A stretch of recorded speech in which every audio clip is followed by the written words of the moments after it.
And I'm here with Jeff Waldorf, and he is a popular commentator on YouTube. And today he's joining me to have a conversation about what's going on in the Democrat primary, especially between what we would call these two social Democratic candidates, Bernie Sanders and Elizabeth Warren. And Jeff, I appreciate you being here for another conversation. Thank you, Walter. It's good to be here. Good to see you again. So let's get right into it. Earlier this week, we saw some kind of thing stewing based off a political article, which basically was assuming that some of the more conservative liberal donors, the establishment part of the Democratic Party, were flocking towards Elizabeth Warren. Bernie Sanders took that as well, look at that, establishment will take anyone else but me. So what do you feel about this conversation and where this is going? Was this inevitable, or is this kind of a bad thing to be happening between the two candidates that will argue who has the best policies? My whole take on this is I think this is this is contrived, right? This entire thing is basically media ramping up a fight between two of the more progressive members or people in the Democratic field. So, I mean, look, if you look at Bernie Sanders and Elizabeth Warren, those two are more progressive than pretty much anyone else in the field, right? And so what the media is trying to do, I think, is that they're trying to cause a rift between those two. And there is this narrative, and it's not exactly true, that Elizabeth Warren, again, this is driven by media, the politicos of the world, that are saying, oh, well, Elizabeth Warren, she's rising in the polls and she's stealing from Bernie Sanders. I actually believe she's more stealing towards or stealing votes from Joe Biden, as we've seen Biden, of course, dip in the polls quite a bit. He dips in the polls, she rises, and in some cases and in some states, she's actually surpassed Bernie Sanders by, maybe a couple of points. And so the media sees that and they say, well, that's it. Let's gin up a fight between the two progressive forces in maybe the hopes of knocking them both out, having this internal fight get so nasty, so gross between, Bernie Sanders fans and Elizabeth Warren fans that, it basically disqualifies both of them. And here we have a Joe Biden, or if Joe Biden falls out, which is very likely, a Kamala Harris that rises to dominate the rest of the field. And I think part of this, and I go back to an article that was recently written by the great Naomi Klein, right? She talked about this, and I want to give you a little bit of a quote from her piece in The Intercept, because I think it was so good. She said, quote, "It's true that Biden has had a bad week, but if Biden implodes, there's a phalanx of other candidates recently seen hopping from one $2,800 a plate Wall Street fundraiser to the next, all with variations on the same reassuring message. I'll change things just enough to fend up the pitchforks and to save you from the social embarrassment of Trump, but not so much that you will notice a thing." And so what that means is, and I'll get to the overall point of quoting this, it's important to rotate the crops, said David Adelman, a financial industry lawyer, told the New York Times. He was explaining why he had co-hosted a fundraiser with Beto O'Rourke. But in doing so, he also summed up precisely how Wall Street sees Washington.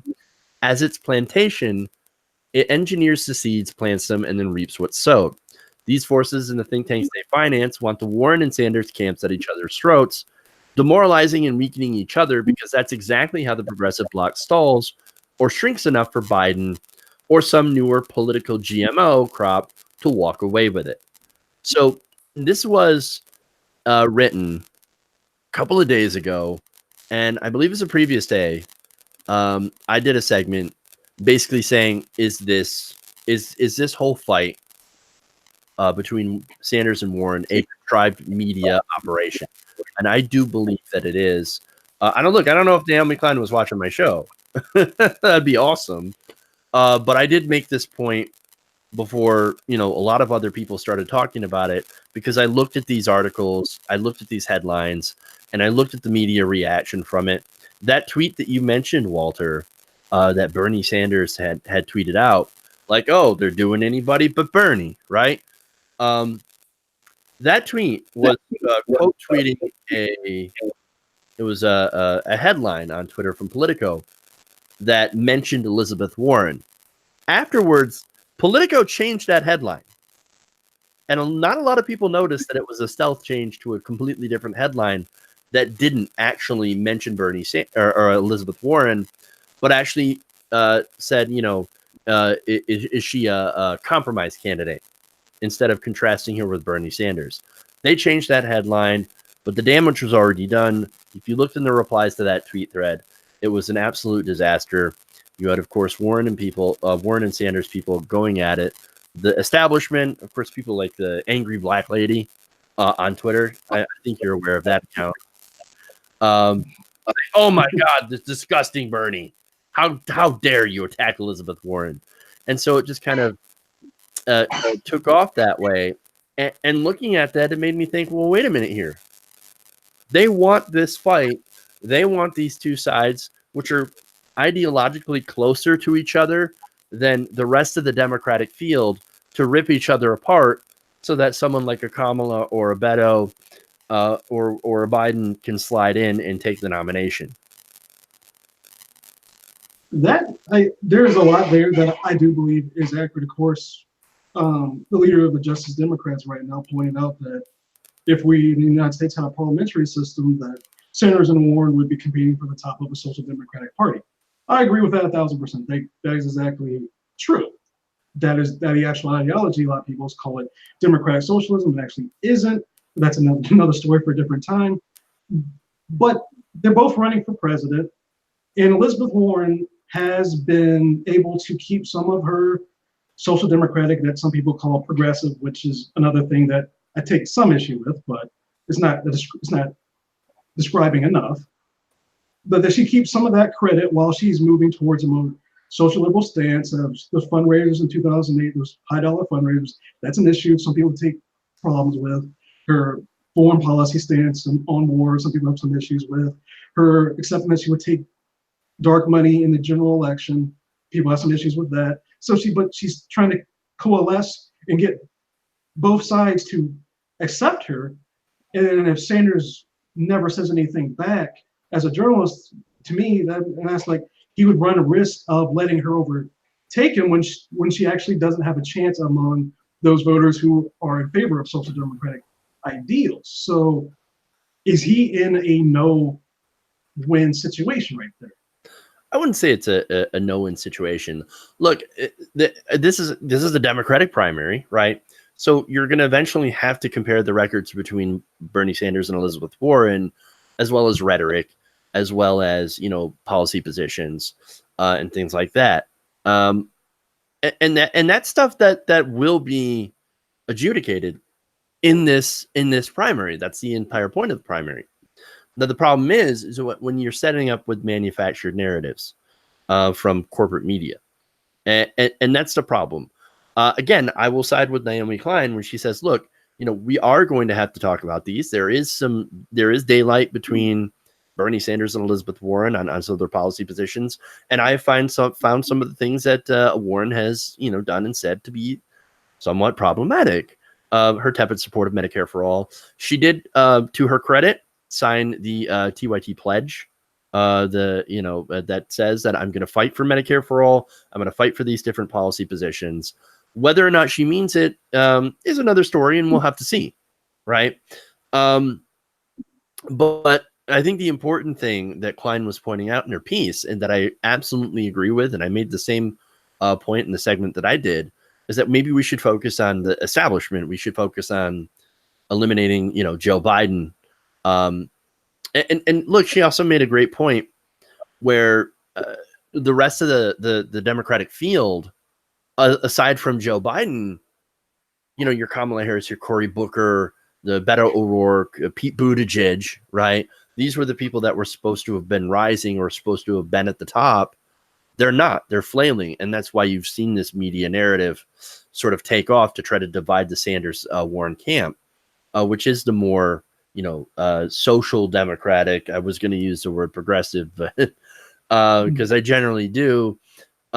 But that's the more social democratic camp and are more, alike when it comes to policy than the rest of the Democratic field. So my whole point here is focus fire on your Joe Bidens and the rest of your establishment candidates. And when it's down to Warren and Sanders, that's when you can really start critiquing the two. Because right now they are more alike than anyone else and are light years ahead, I think, of the rest of the Democratic field when it comes to actual, policy that the American people want.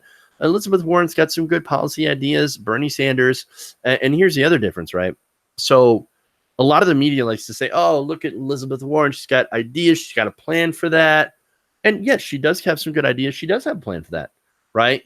But then they say Bernie Sanders running the same old campaign, the same note from 2016, hasn't changed a thing. Well, okay, number one, that's part of the allure of Bernie Sanders is that he's been very consistent, right?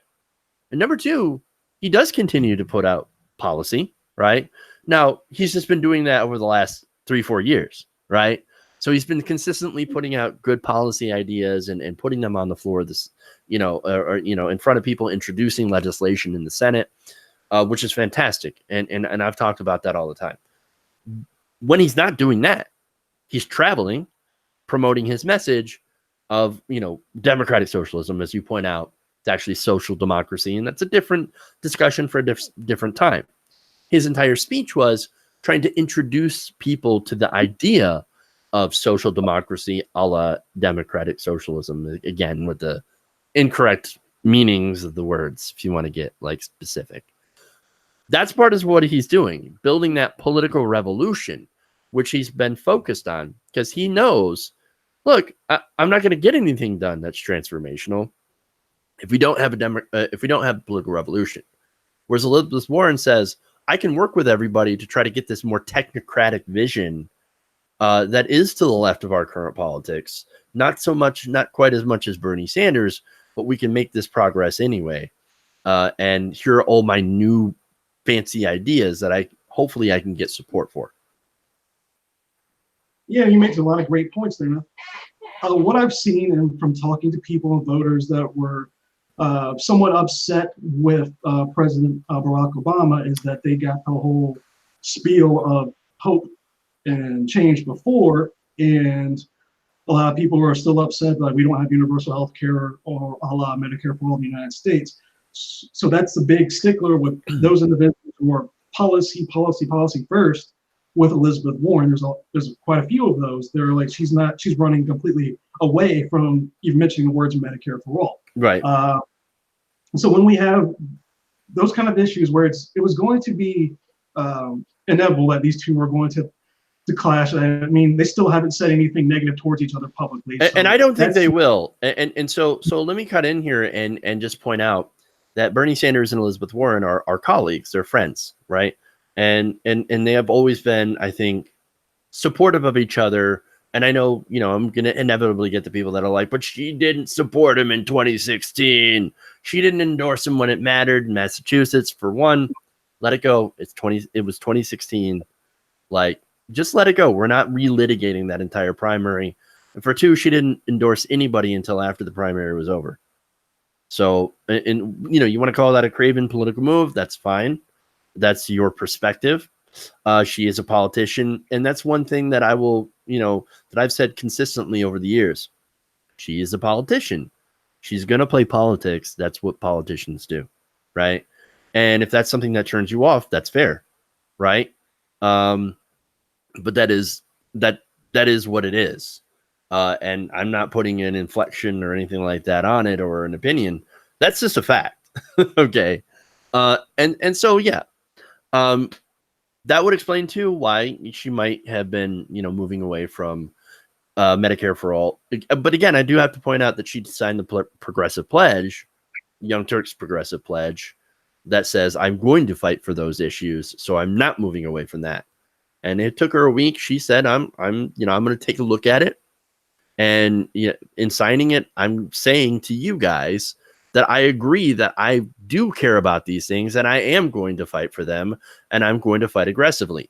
Now that she has signed that, it's up to us to hold her accountable and say, well, are you going to, you sign that pledge, you're going to stick to it, right? If not, then we know that you're another career politician, and that you're not, interested in representing us. What was the other part that you were asking me about? Yeah, I mean, on that issue is like part of my job is to be naturally skeptical and look at what has And been you should done, be. said, and what's in front of me.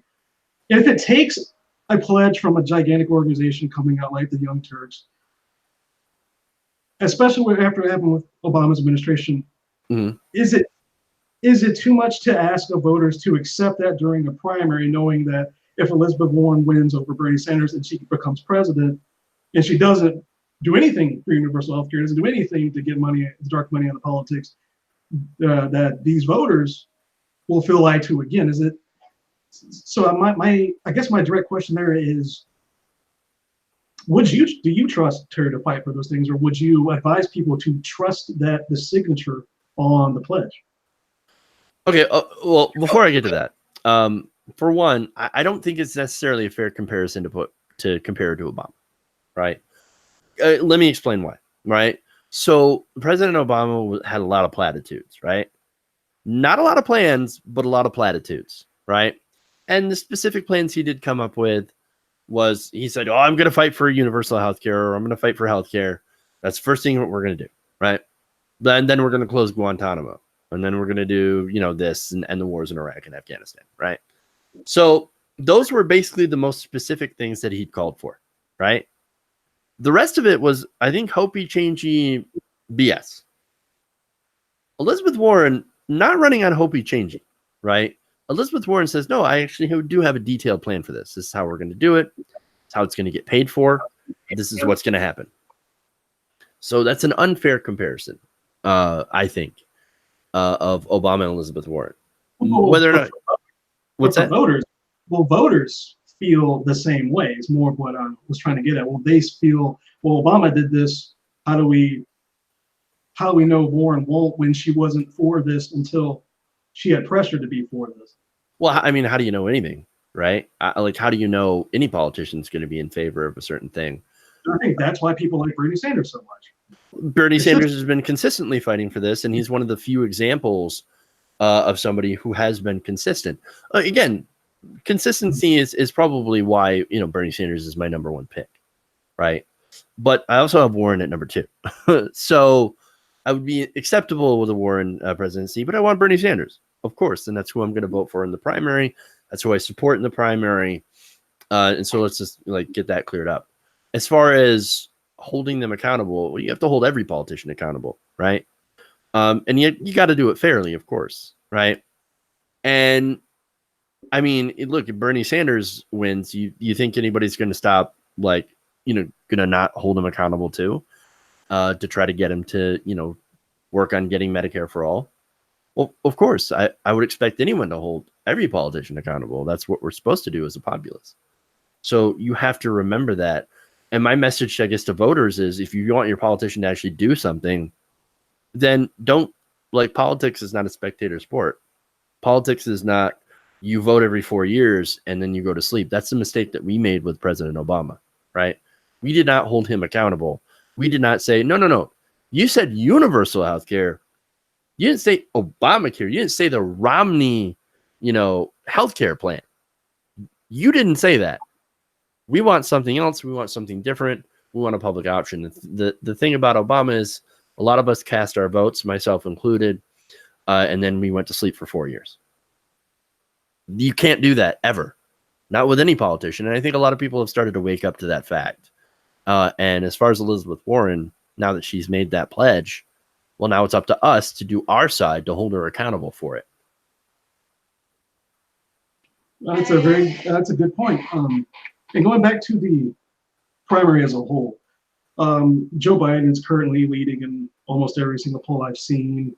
He is starting to diminish, which he's done every other time he's run for president, mostly because, and this isn't a subjective thing, if you look up Joe Biden, he makes a lot of public gaffes and speeches and things that you would think he wouldn't say or shouldn't say, especially recency with the working with white supremacists, segregationists, segregationists to get things done, and having to walk that back immediately. and explain what you meant by that.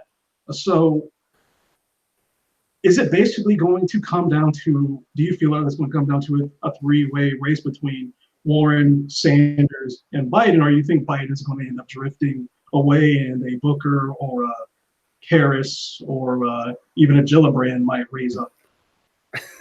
Gillibrand. I'm Because that's a sorry. long I'm sorry. I'm sorry. Look, it's a long primary, so I guess anything can happen. I mean, maybe even John Hickenlooper, right? He might surge. Here comes Hickenlooper from behind.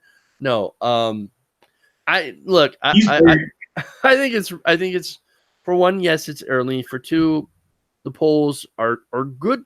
You know, polls are good to kind of have your finger on the pulse of what's going on in America. But polls are by no means things that you should hang your hat on, right? And let me, especially the Biden polls, because let me address that. And I've talked about this on my show, where some of these Biden polls that have him, like 30, 40 points ahead of Bernie Sanders, you look at the methodology and you realize they're polling people mostly over 50, right? Or the Democratic demographic that's over 55, right? Or 45. And mostly landlines and things like that, and have fairly small sample sizes. I mean, there are some examples of some egregious polling methodology when it comes to the leads for Joe Biden. And I think when you start to poll a little bit more fairly and more representatively, especially including younger people, which is who Bernie Sanders does really, really well with, then the lead starts to diminish, right? But as far as what I think, personally what happened with Biden is, I'm just going to go off history, right? Of all the times that Joe Biden has run in a Democratic primary. And this is back when even more established politics was happening, right? And when there was the more centrist vibe in America, Joe Biden would still end up being more right wing, and then would end up flaming out in the primary. With our politics now shifting to the left inside of the Democratic Party, I don't see a place for Joe Biden. I just don't. Again, the segregationist thing was terrible, but if you can go back to where he was meeting with wealthy Wall Street financiers, and he said, it was reported that he told these guys, don't worry, your standard of living is not going to change.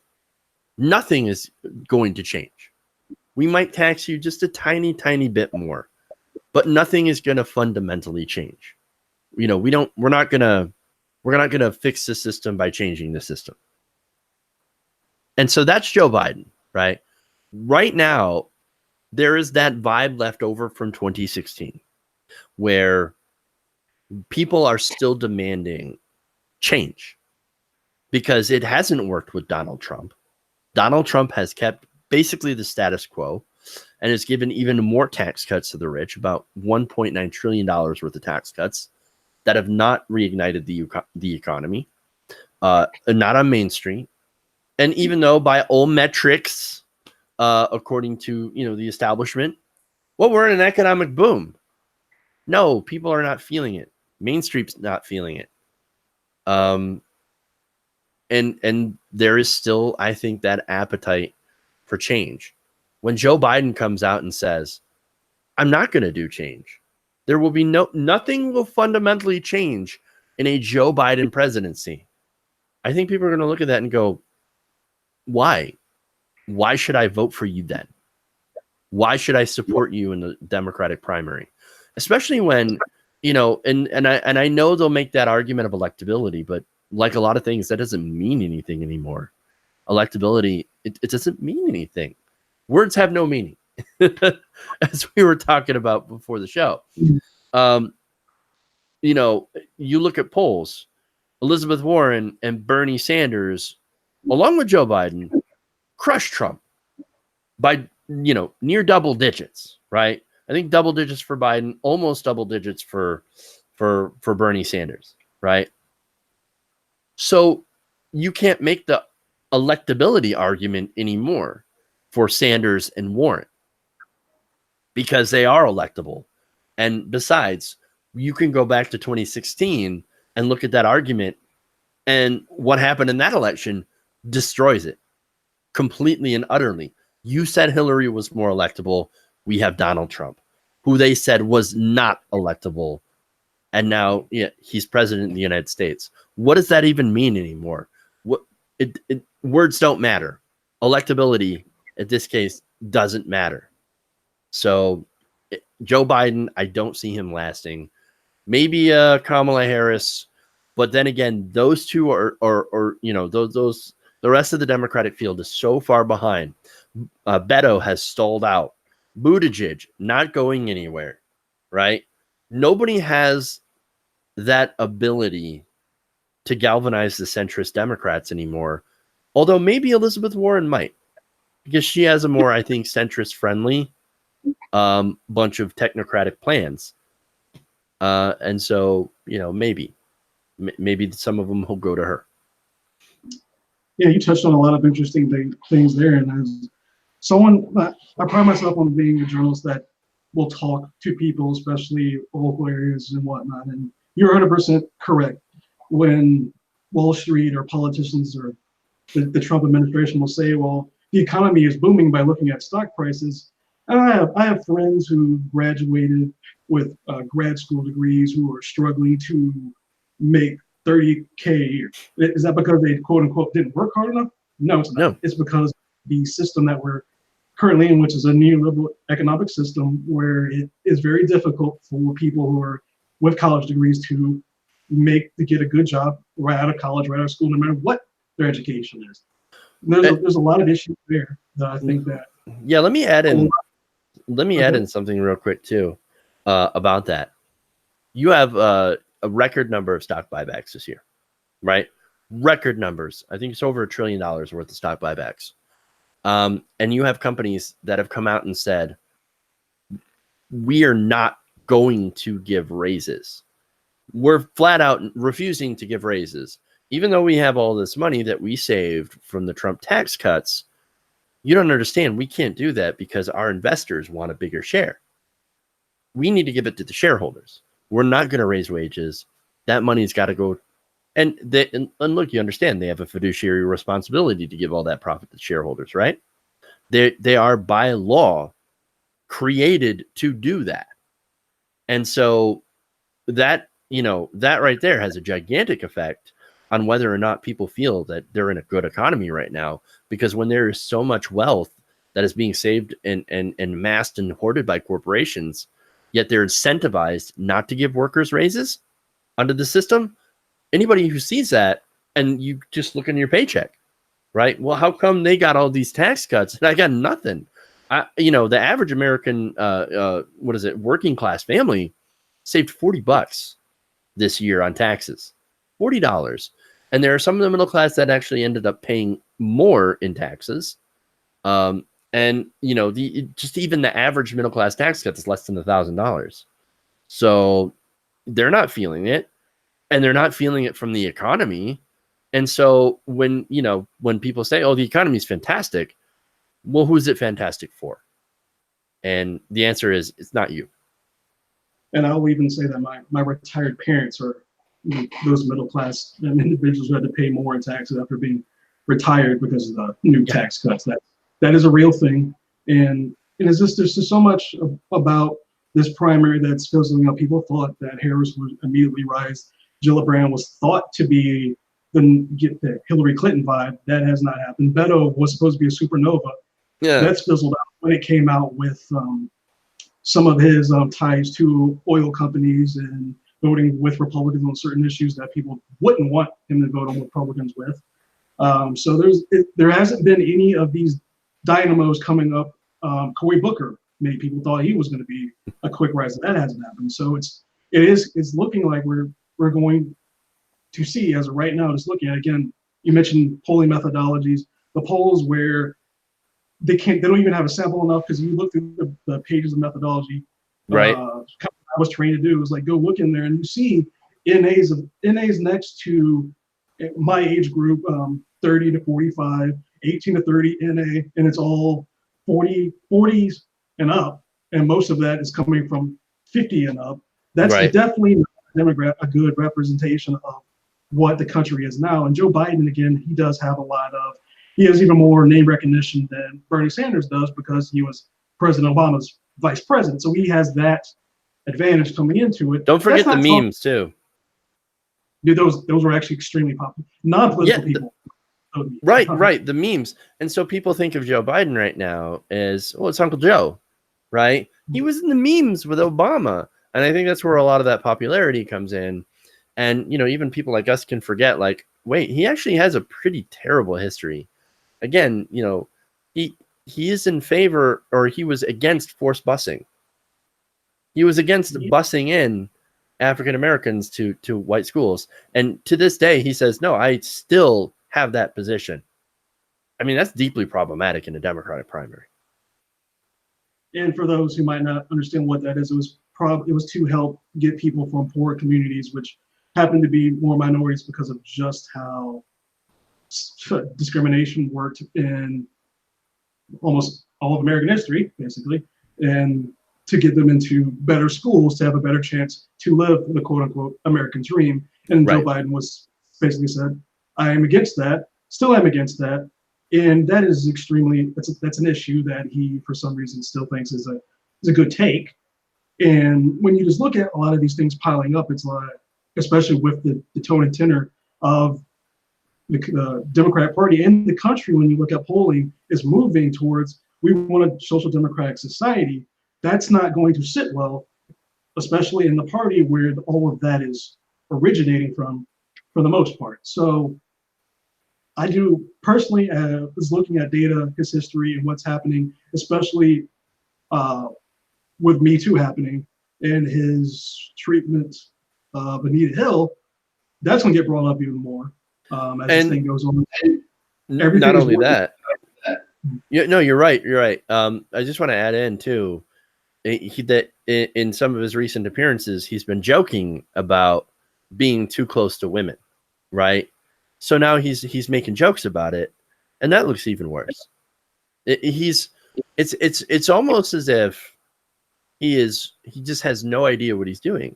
He's so out of touch with the Democratic field, and yet because of his popularity of being in the Obama administration early on, he's got that name recognition and advantage. But I think the more people learn about him, and we've seen that in recent polling, the more people learn, the more people are like, ooh, no, it turns out I don't like this guy. He's got some problems. I think with the jokes there, I think that actually is a byproduct of him listening to the people in his ear. While I like some of the things that she said and done, Alyssa Milano has gone out of her way to defend Joe Biden in those areas. And when the first allegation came up, she basically spent an entire thread defending Joe Biden. And the very last part of the thread basically said, oh, and by the way, I'm sorry this happened to you. You were made to feel uncomfortable.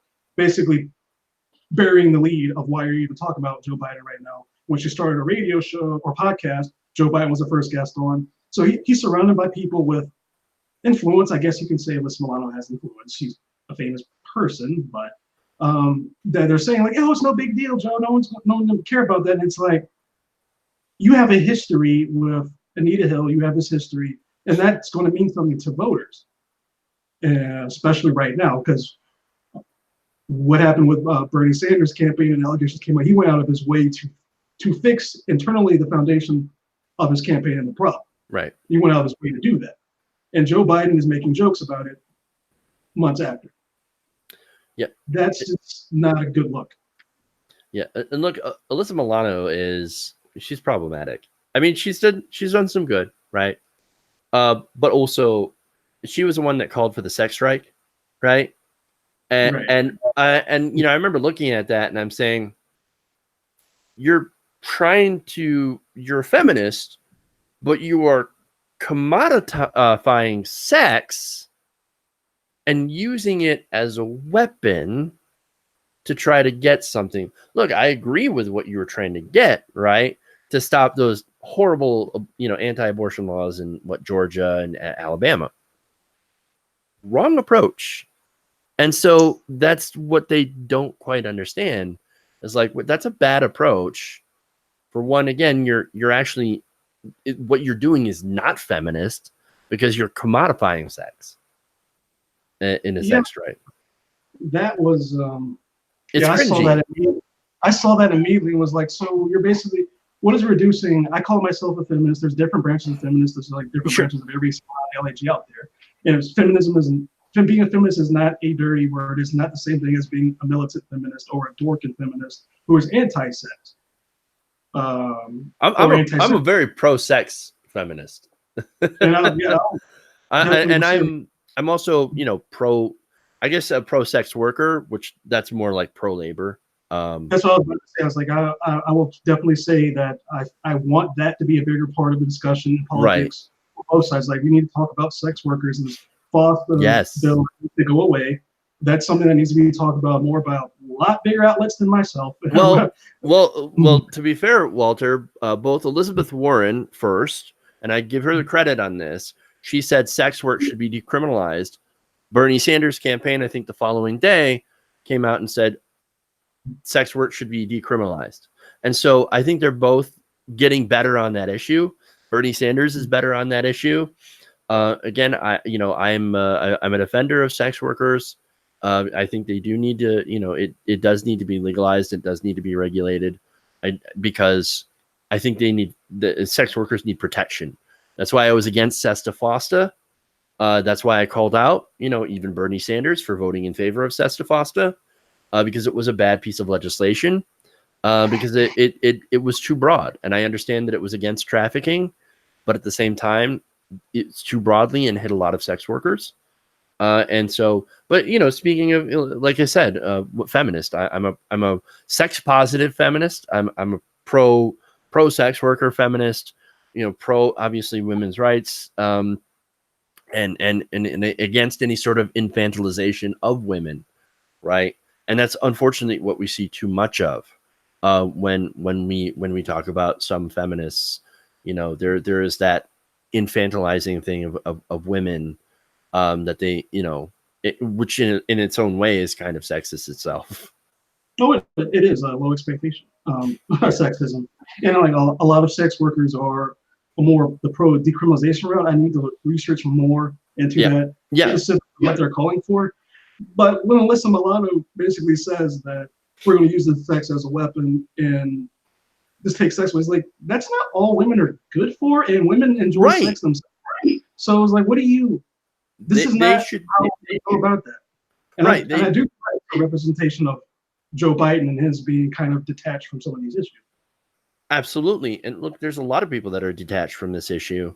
And, credit to Elizabeth Warren and Bernie Sanders for both trying to get into that and to try to make a distinction and try to get more involved in, making the right decisions and supporting the right kind of policy. So I'd like to see, I'm curious to what they're going to do in the future when it comes to that. And hopefully they can continue to protect our sex workers and not only that, but to protect women's rights. And I know they're both going to be very good for it.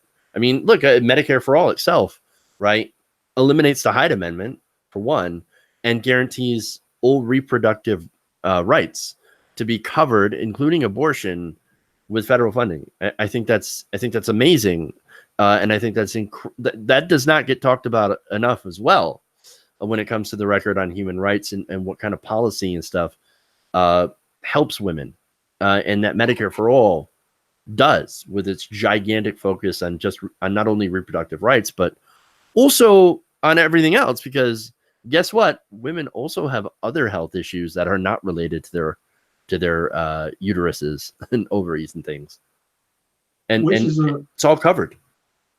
You bring up a point, because I've seen, just from observing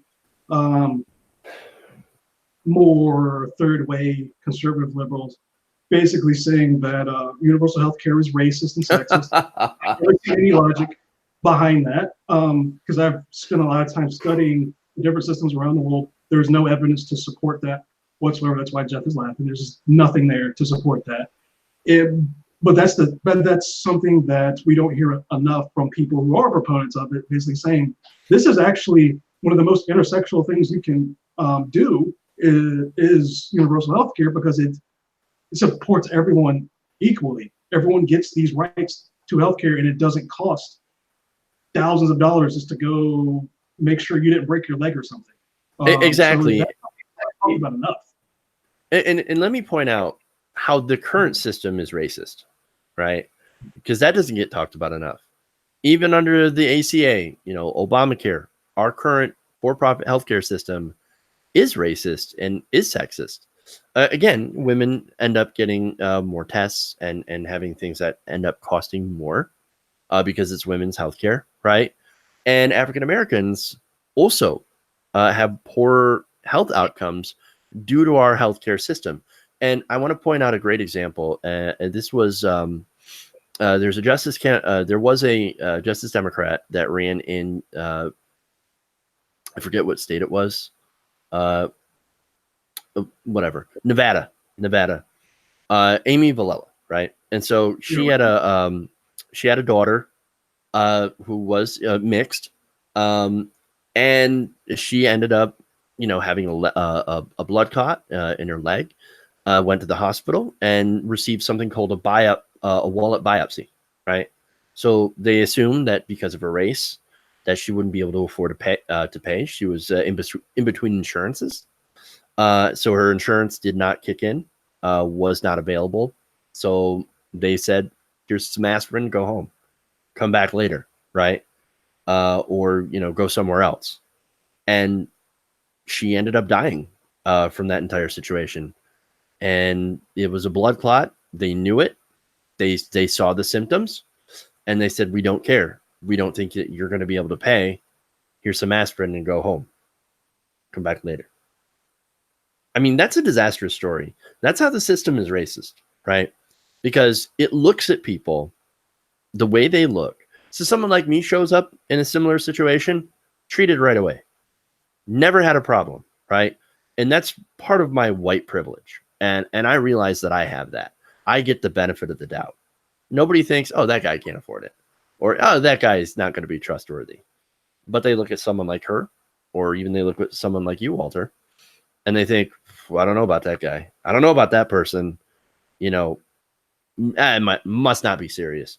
There are even studies, I think, where it's shown that women or women of color, like that doctors tend to downplay when these women say that they're in pain, right? Oh, you're making it up. Or it's not really that bad. Come on. And again, that's the system that we have right now that is inherently racist and sexist. So when somebody makes that a charge that Medicare for all is racist and sexist, it's laughable. There's never any evidence to support that, because no, there isn't. Universal healthcare is literally all around the world, from Japan to Germany to the Scandinavian countries. Like, it's literally everywhere. You can find across all ethnicities of people are covered by that system. I think it's easier just to say that we're the only country that doesn't have it. Basically, the only modern industrialized country that doesn't actually have a universal healthcare system. We are. The United States is the only modern country that does not, or first world nation that does not have a system of universal health care. Some are better than others, but we don't even have anything remotely close to any of those systems. And right. I think that's why this conversation, going back to Elizabeth Warren, is I think why so many people are scared. Maybe is a good way about her not really running on cautious universal health. Cautious, yeah. Because I do think that is the stickler issue, because I've heard many stories of people that are currently going through health issues that where I know for a fact if they were in Norway or Germany or France, Japan, they would be treated and it would be like, go home. Yeah, you're fine. You can stay here until you're better. And how much do you cost? Oh, $20. Where here it would cost $350,000, maybe some crap like that. Or so it's so I can understand, especially when Bernie Sanders is really the only one who is consistently and has a history of being for universal health care. A lot of Right. people will point Tulsi Gabbard, but she signed the Medicare Advantage pledge, which is private insurance. She was the only other candidate, and Kristen Gillibrand, who was immediately came out the gate saying, "I am more of a centrist Democrat," which is basically saying I am a third way conservative liberal in actual academic terms. She never pretended to be to the left of that. So I give her credit for the honesty. Yeah, honest. So I give her credit for that. And people like Kamala Harris, as soon as she did her town hall, immediately the day after, her staffers went and talked to members of the press. Was like, no, she's open to other plans that aren't for universal health care. Beto O'Rourke has moved back to his third way roots. He tried to win in Texas by going to seem like he was a social democrat. He's already that was also during the primary, and then during the general versus Ted Cruz, he went back on everything. Yeah, and that probably cost him the election. Well, I mean, it's real tough to lose to Ted Cruz. You had to have been trying. And so I mean, like when we're looking at this primary, what do you think Medicare for All is going to be the big issue that could cause a candidate that we're not talking about or thinking about right now to rise? Or do you think there's going to be something that causes one of these candidates that are polling between like 2 and not polling at all to rise up, or basically this is the field that we're going to basically see at the end? John Delaney 2020. I mean, he's going to obviously take over the field. I'm kidding, of course. No, when it comes to Medicare for All, like, you understand some of the polling, I think the polling that's closest to where we're at today put healthcare as one of the top issues in this country, especially now after the Trump administration has been dismantling the ACA as much as possible, right? I think people have finally realized, and this was part of Bernie Sanders' appeal, where he came up and he said, well, I've got a plan. It's called Medicare, but for everybody. Open up that system. And since then, that has become a mainstream issue. 77% of Americans want a Medicare for all system. Over 50% of Republicans, I think 54 is the most recent poll, of Republicans say Medicare for all, even though it's defined as a government-run insurance system. That's not the Fox News definition where it's government-run healthcare. By the way, they use that for the ACA, which is hilarious. Government-run insurance, government-sponsored insurance, I guess that's more apt. And most people, especially 89% of Democrats, are like, yes, Medicare for all. We didn't stutter. We didn't say Medicare X Advantage. We said Medicare for all. We said single payer. That's what we want. And so I think that's going to be a pretty heavy determination on who gets the nomination in 2020, especially as more people pay attention. Because right now we're in the middle of the primary where not a lot of people are still paying attention, right? We're right at the beginning. Iowa hasn't even happened yet, though people are starting to get geared up and ready for that. And I think once more people start to pay attention and start to look at the candidates, they're going to look at Bernie Sanders and be like, I remember that guy. Yeah, I remember he was pretty consistent on his issues. Where does he stand now? Oh, he still stands for the same things. Great. I like it. Medicare for all, college for everybody, all these things that are super popular with the entire country. We're going to go maybe with that guy or with the technocratic, Elizabeth Warren, because she seems to have a plan for everything. I think it's going to come down to those two. I don't know how that's going to shake out. And of course, we do have the, debates. We do have the Democratic Party interference in the election. I'm not going to really say so much about the DNC because the DNC, I think, is right now a powerless shell of what it used to be. The only things that they're able to do now is set debate schedules and then do the second round of super delegates. And that is a significant issue that probably should be talked about. I think the DCCC is a much bigger player now than the DNC. That is really kind of trying to stymie the progressive challengers to all that. So we'll have to see, but I think it's going to come down to Sanders and Warren. Maybe you'll see a bump from Harris. You might see a bump from Buttigieg, although he's got some major problems back in South Bend that right now is hurting him. That's probably going to end him. In my opinion as a journalist, I think he's done with it. Very well could end him. I just don't think people like Yang are going to have enough traction. And I mean, this is a gigantic field. There's 24 people, and yet you still have most of them below, 2%, right?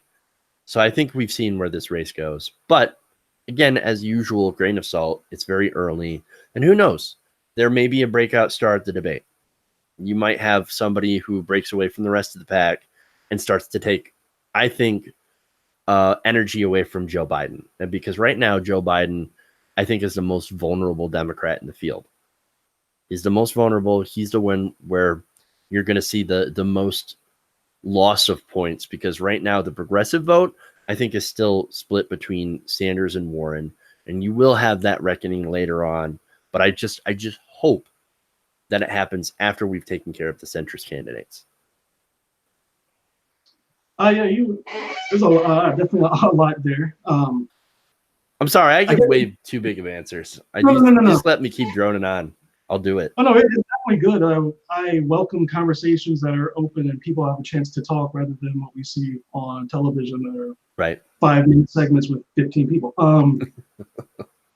You said something there about the Medicare Advantage Act, and that made me immediately think of Neera Tanden and her think tank, which I forget sometimes the name of it. The Center for American Progress. Center for Progress, and their term was supposed to be, this is Medicare for all plus. And it's just like, do you think people like her and the Third Way group or the No Labels, or that they're going to have a big influence? Because I do think people like Harris are still going to have a chance, especially with the primary schedule, to make some sort of noise. And these big think tanks are not going away, and they are extremely loud, especially on social media. Do you think they're going to have a big role to play, or is just the fundraising of the ability of Bernie Sanders just far too much for them to be able to? Well, of course, I think they're going to have an impact, because right now they're continuing to stoke a fight between Bernie Sanders and Elizabeth Warren. And I don't know how successful that's going to be, because, I mean, if you look at Twitter, Twitter's Twitter. It's called a hell site for a reason. But you see on Twitter, Bernie Sanders and Elizabeth Warren fans going at it, and that's deeply depressing. So, but then again, Twitter is not the world. Twitter isn't a representation of the vast electorate. So we'll have to see what kind of impact it has outside of those social media bubbles. As far as, look, again, we've seen the DNC, DCCC, Democratic Party try to prevent certain debates on issues, right? On certain issues like climate change, right? So now Jay Inslee, I think he's pulling at like 0% too. But Jay Inslee is running on a completely 100% climate change focused agenda, right? And so he has called for a climate focused debate. That got shut down by Tom Perez, DNC. We don't want to have a focused debate on one thing, because our debates are going to focus on everything. Yeah, but you're going to give 5 minutes to climate change when it should have its own debate among itself, because it is that important of an existential issue, right? That's the kind of thing that they'll do, right? They'll influence debate schedules. They'll raise money. They'll put out negative social media posts, or positive in the case of Elizabeth Warren, which, by the way, Warren didn't ask for Third Way support. Going back to that Politico article, which started the whole thing, you had co-founders of Third Way saying, oh, well, I like where she's at now. Well, back in 2013, Third Way didn't like Elizabeth Warren. They said that her radical proposals would be the death of the Democratic Party. You know, and so they've never been a fan. Not only that, but you also had a couple of years ago, I think now, you had a bunch of bankers speaking to like the New York Times or something on the condition of anonymity. And one of them said, it can't be Warren, it can't be Sanders. They hate Sanders, or they hate Sanders and Warren. They hate them both, and they're afraid of both. But Bernie Sanders is more of an existential threat to those interests, whereas Warren is still a threat, but less so. And if they were to knock Sanders out somehow, you don't think that Third Way and the establishment wouldn't turn on Elizabeth Warren? Oh, on a dime. Too radical. We need Kamala Harris to the rescue.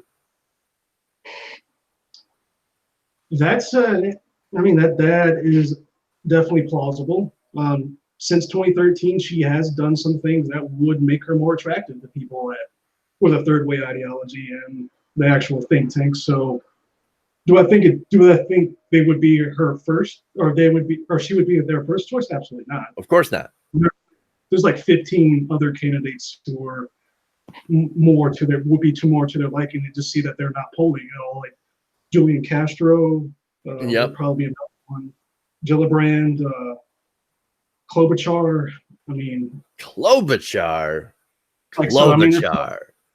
So there's a lot of different people that align more with their ideology. So it's to me, it's going to be interesting to see where it all goes. I personally thought it was going to be inevitable that Warren and Sanders were going to have a discussion. I mean, I've seen for about months now that there's been arguments on Twitter between supporters of both. Let's just say some arguments for one or for the other aren't exactly all politically based, which is unfortunate, but that's going to happen. So it is really frustrating to watch and interesting to watch. I do personally think politically Bernie Sanders could be doing a little bit more to frame his issues better, and that goes back down to the social democracy and just completely pushing away the whole Venezuela comparison, and because that's not at all what he's proposing at all, not even close. Well, they're going to call it Venezuela anyway. I mean, again, you have a right wing that basically called Obamacare slavery, and everything. And look, the right wing, and here's what we talk about, right? Like, one of the big criticisms against Bernie Sanders is, well, they're going to call him a socialist. They haven't he's not vetted yet, which is insane. And well, you know, they're just going to call him a socialist and a communist. But wait, they already do. They already call every single idea socialist. You know, Mitch McConnell the other day, when he was talking about, what was it? Statehood for Puerto Rico and for the District of Columbia, he comes out and he says, well, that's the march to socialism. And I forget that. It makes no sense, but I forgot the adjective he used on that. But basically said, well, it's going to lead us to socialism. That's socialism? Really? No. Getting more states. Frank Luntz was in Austria, and he blamed a broken elevator on socialism. This is how insane the Republican Party is now. They blame everything on socialism. Everything's socialism. So that's why, like, I'm pretty sure they have to be aware of the story of the boy who cried wolf, right? They've said scream socialism so much that the word has lost its meaning. That nobody, like, again, more young people have a favorable view of socialism than capitalism. Why? It's because the scaremongering has left the word meaningless. And people just don't know what it actually stands for, what it actually means. Because once the right wing ascribes everything to socialism, like a $15 living wage, socialism, free college, socialism. Medicare for all, socialism. Well, then people look at that and like, I want Medicare for all. I like socialism. Apparently I'm a raging socialist. Apparently I'm a Marxist, which in reality they're not. But this is an example of why words don't mean anything anymore. Yeah, I mean, like, I remember seeing that poll, and I bet the socialism versus capitalism poll. I'm like, I don't know the percentage of people who actually are. They can't define it. Aware of the actual definitions of both of those terms. So when I saw that poll, I was like, this poll's kind of not a good poll. So I mean, but it's not like it's a bad poll necessarily. It's that it's not. Nobody knows what anything means anymore. So it's one of those things like, I don't know, let's just make a poll. And we've got the two isms, the two buzz kind of words going around in political circles. So let's just ask people about it without really kind of defining it. Because it's already been redefined by the right wing as anything that helps regular people and not rich people. And let's be honest, that is the right wing definition. That unfortunately is now socialism in our lexicon. Which is, for historians and people like me with political science degrees, is maddening. You have to be pulling out your hair. It's maddening. That's later on, you're going to bash your head and go, good. Because for those who are unaware, you don't have a socialist state without completely getting rid of private enterprise. And that's not what anyone has proposed in this country. Right. Like, at all. There's no proposals for that. Like, you know what? Venezuela's not even full socialist. They still have private industry. They were, that's the thing. Like, Chavez was was in the midst of a democratic socialist idea, and then he corrupted the entire thing by robbing the entire country. Like, he's like an authoritarian now, but and what they did is they nationalized the oil industry, but they didn't nationalize everything. And not only that, but the entire country is not centrally planned, which is another part of socialism and or communism.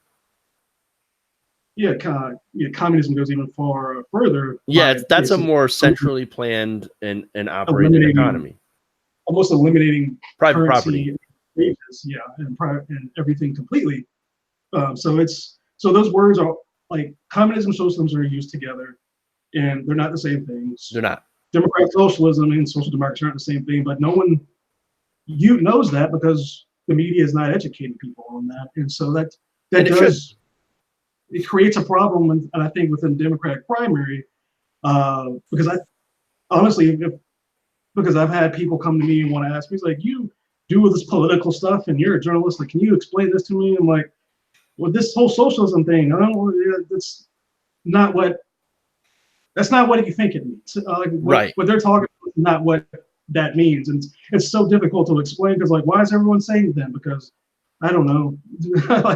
To me, it's like I don't know. I don't have an answer. I've tried to explain it once before to somebody on Twitter, and they're like, "So Bernie Sanders is basically just lying to everybody." It's like, no, he's trying to call out the term, right? Mm-hmm. And that's what it is. To make a term a little bit more, I guess, mainstream, right? When even he's wrong on the definition, and maybe there's a purpose to it or point to it. I don't know. If I ever run into him, I will ask him, why do you call yourself democratic socialism when actually you're a social democrat? I would love to sit down and ask him that. There was, I think it was briefly addressed during I know his speech. He basically says it's small s. So, like, it didn't make any sense. It's like that's just not what it is. But when I try to be as objective as possible, is breaking down what these different ideologies mean to people. I'm like, oh, I like this one. Then it was like, okay, then that's what they're saying. But that's not the word they're using. Just ignore what any politician says their ideology is at this point. Just listen to what the ideas are and go from there. Yeah, it's ironically, no labels. They're kind of right on one thing, their name, no labels, because they don't need labels. But in reality, of course, we know no labels is a corporate think tank, corporate movement that's all in favor of big business and the wealthy. But labels are the problem. here because nothing means anything anymore. Do you think that's going to be something that could hurt more of the, I guess, the social democratic, or what people usually say, progressive movement during the primary? Could that allow someone like Harris to rise up? I keep coming back to her because that's the one more of the conservative liberal individual I can see rising. It hasn't happened so far. Shockingly, I thought that was a little surprising. But do you think that could help her out in the long term? Because when I see it, I don't think Biden's going to stay where he is. Right. Okay. So one, I think it is a problem that words don't have any meaning anymore, but that's on like a general societal construct, right? Because I think it's a problem for society when words don't mean anything and we can't define anything anymore, right? But number two, I don't think it's going to help Kamala Harris. Look, again, maybe she'll get some of the points from Biden if that support. And I really do think that a lot of the Biden support will either go to both Bernie Sanders and Elizabeth Warren. Why do I mean that? It's because, well, look, for a lot of Biden's supporters, I think I saw somewhere that Bernie Sanders was their number two. And then you also have a lot of Clinton people who are supporting Biden, which see a more friendlier, more wonkish, I guess, better version of Hillary Clinton inside of Elizabeth Warren. That's their compromise candidate. And again, I think that I think that's what the Politico piece was trying to. That's what they changed their title to. And I think overall, if you're thinking that, well, yeah, I mean, there are Hillary supporters and more establishment figures that for some reason don't like Bernie Sanders, because I think the main reason is because, well, he's a white guy and he's angry. Yeah, okay, yeah. Well, I think if you're not angry, you're not paying attention. But whatever, right? If you're turned off by his grumpiness, whatever, right? The whole point of Bernie Sanders. I don't know. Maybe there's just coming up with a reason, but when you talk to people, generally they tend to support things like free college and universal health care, right? I mean, I got, talking to somebody who's a never Bernie and is going for Warren and is like, well, I want universal health care. I want these things. But I'm just tired of old white men. I get it. Yeah. I do. That's the elephant. That was the elephant in the room around the conversation. Is there are people, unfortunately, on the left, which you would mostly see as the more open, inclusive individuals who are playing identity politics. And honestly, most people in their lives don't have time for identity politics or what they're struggling with. Me personally, as a non-journalist, even as a journalist, I will say, only things that really matter are the policy. Their gender. Who don't care about policy, though, who don't pay attention to policy.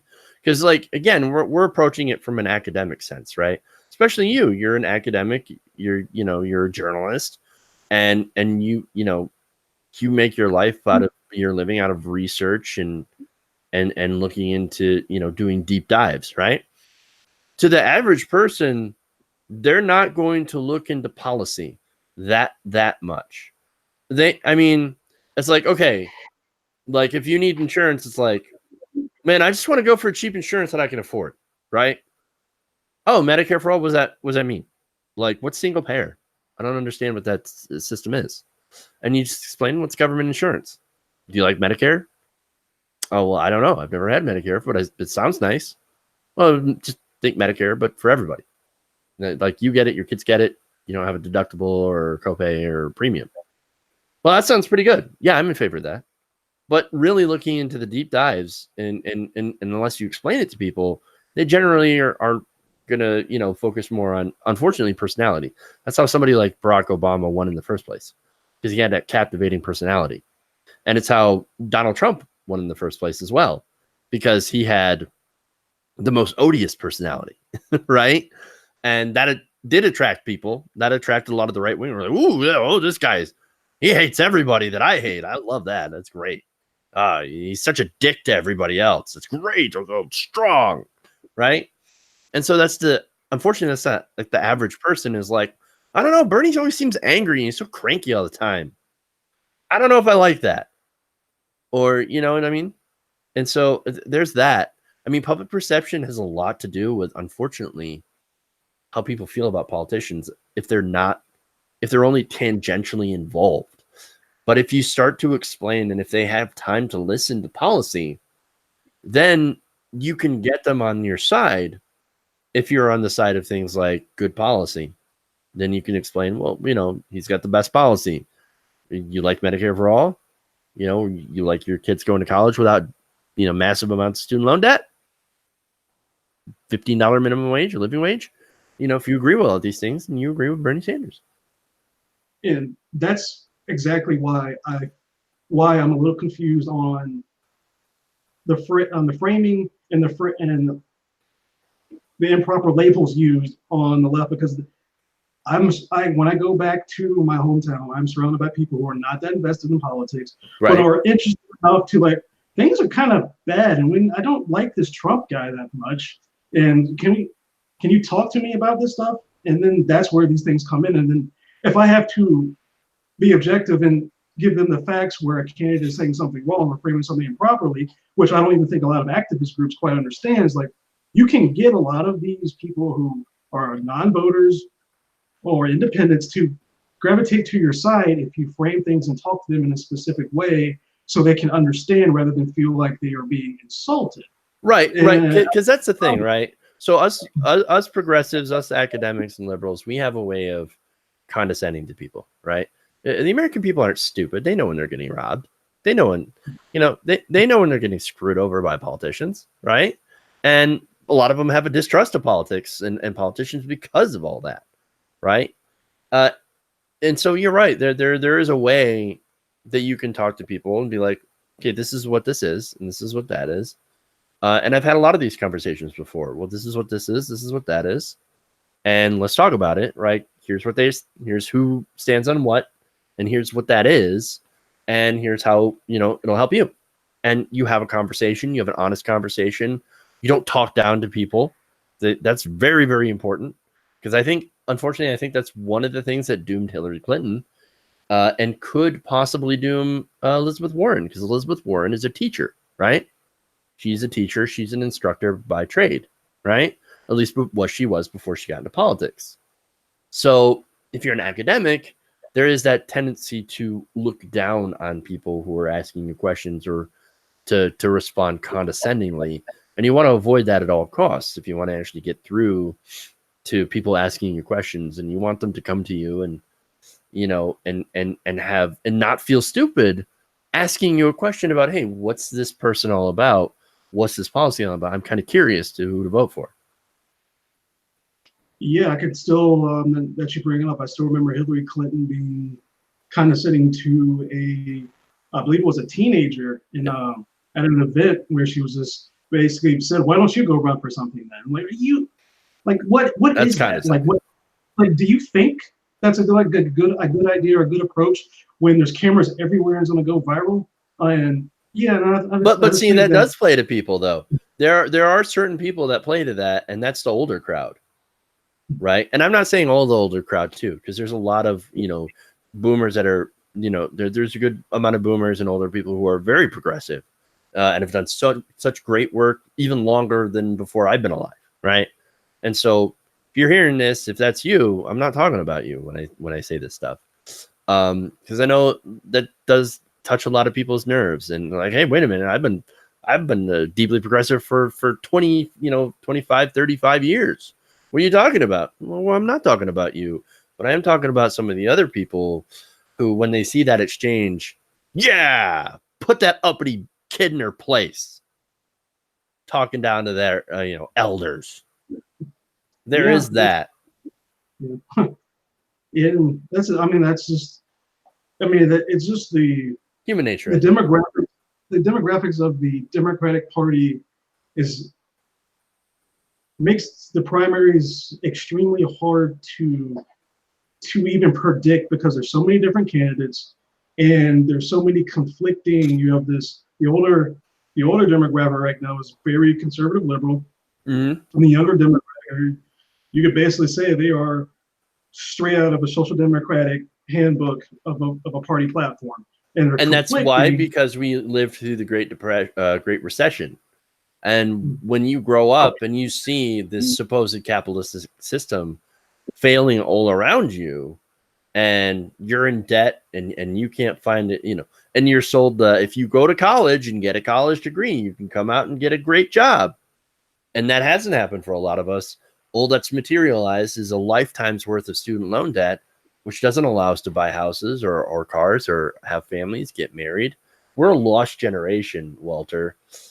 Millennials are a lost generation. I'm lucky in the fact that I have escaped the fate of most of my generation. I have a home. I'm lucky enough to live in a place where homes are cheap enough for somebody making, less than $50,000 a year to live in. You know what I mean? I'm lucky. But most of my generation is not lucky. They're not homeowners. They're not starting families. They're not even getting married. That's where, that's where our generation is a lost generation, because we did not have that. And so when when that system is something that you grow up and you understand that to be capitalism, going back to our earlier discussion on capitalism, socialism, right? A lot of people are going to just reject that and go, well, that was the cause of my problem.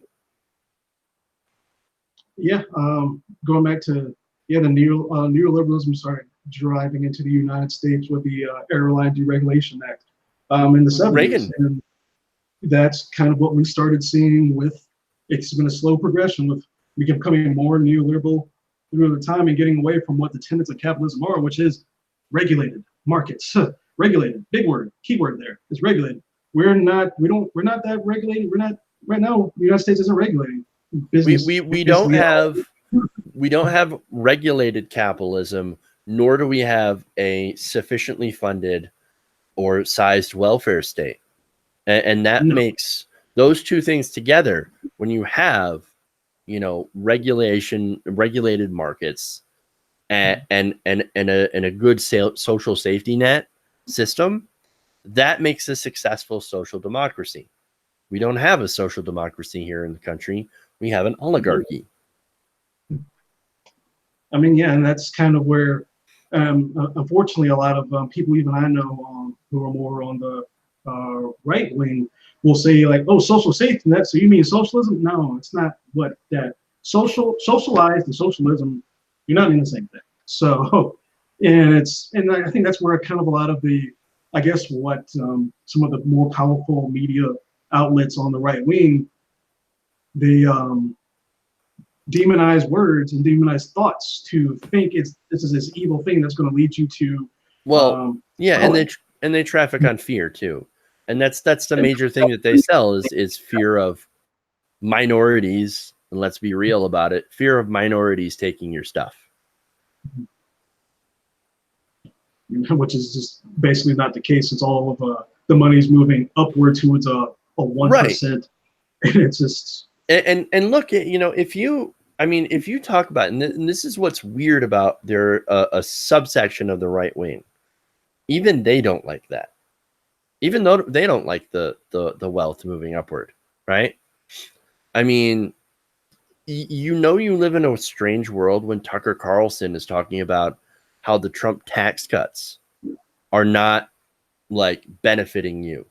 When he goes and he says the Koch brothers are not conservative and they, and our politicians should stop taking money from them, and that, we need to get rid of the Trump tax cuts because they haven't benefited you and me. When Tucker Carlson, who's a white supremacist, by the way, or a white nationalist, whatever you want to call it, right? When Tucker Carlson's on the right side of the Trump tax cuts and saying they're unnecessary. Does he mean that? No. I don't know if he means that. And that's the thing, though. Even if he doesn't mean that, it also shows that there is an audience on the right for that kind of stuff. there's an audience in the right that says, yeah, you know what? I have been screwed over by corporations. But then, of course, they say, well, liberal corporations. They're all the liberals and the Hollywood liberals and the elites and the corporations and the ivory towers. They're the ones that are screwing me over. When in reality, corporations are actually economically conservative. And a lot of the liberal elites are economically conservative. So it's an economic conservatism, or actually not even that, but corporatism that has taken over. And both sides want to blame each other.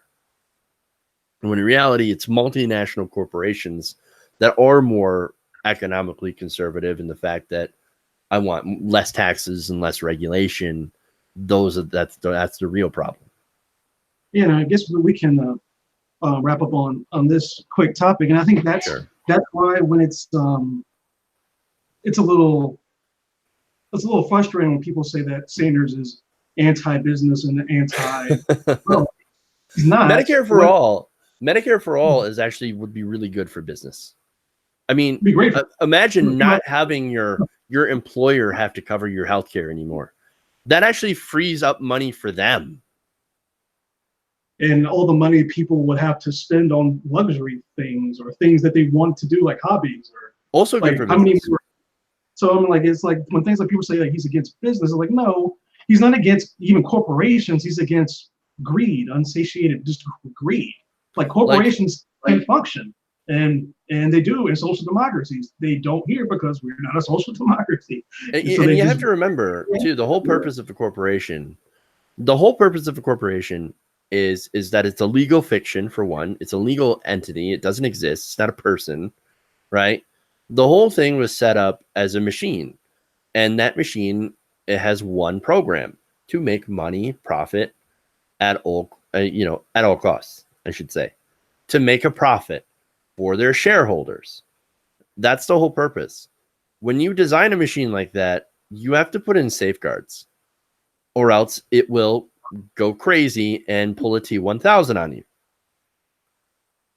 or a Judgment Day or whatever, and it will take over and basically nuke everybody else, and not in a literal sense, but in a figurative sense, in order to make profit. That's what we have today. We have a bunch of little T-1000s running around called Citigroup and Bank of America and Amazon, right?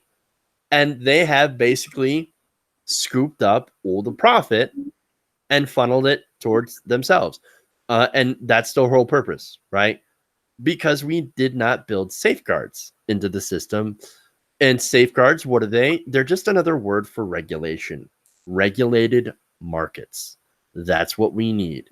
And under a social democracy, which is what Sanders is calling for, markets are regulated, and we use that money to fund generous social safety net programs that help reduce the levels of income and wealth inequality. It will not eliminate income and wealth inequality.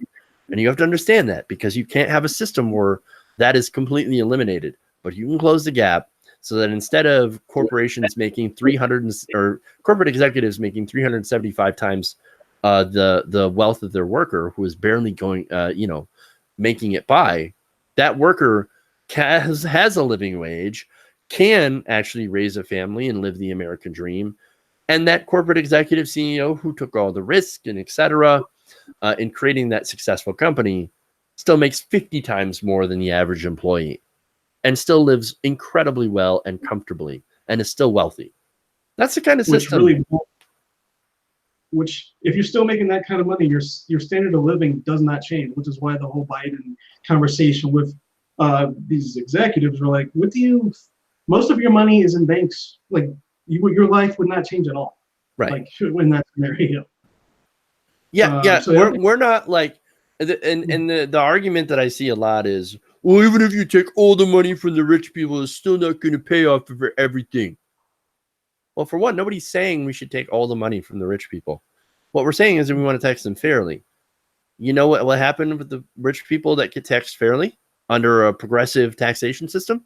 For example, what AOC had been talking about, 70% on people making over $10 million a year, which is a popular idea, by the way. Rich people are still going to be incredibly rich. They're still going to create businesses. I've never seen somebody who had a successful idea and a successful business and look at a tax rate and go, that's it. We're just gonna we're gonna shut it down. Shut it down. Taxes are too high. We can't we can't afford to take less of a profit. Never seen that happen because it never will.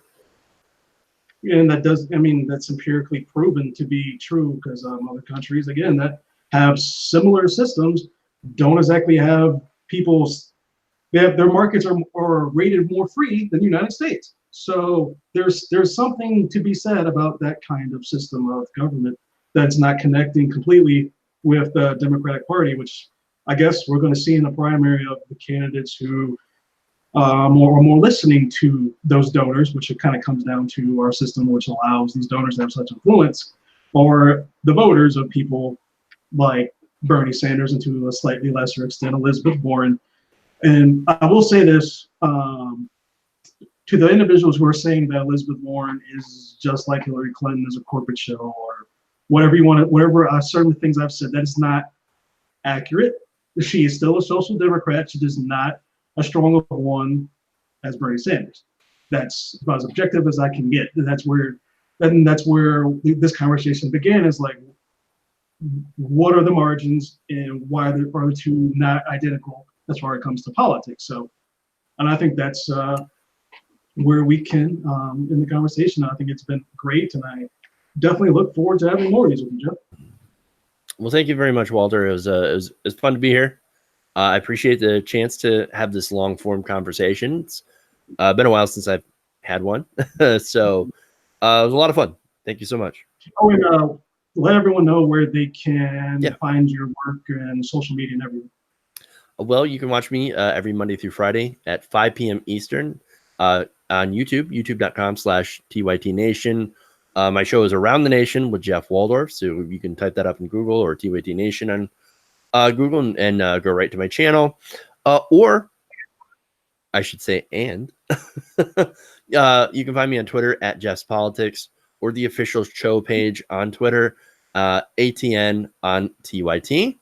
Also, I believe I'm on Instagram, Facebook, facebook.com/TYT Nation. Please like the page. We're trying to get up to 10,000 followers on our Facebook page. So please go and like that. We're like halfway there. So give us a thumbs up. And if you're watching, I mean, go subscribe to our channel. Watch the clips, subscribe. It's always helpful. All right. And that's it. That's where you can find me. And again, we'll close out there, and I appreciate everyone who's listened, and I hope take something away from this conversation.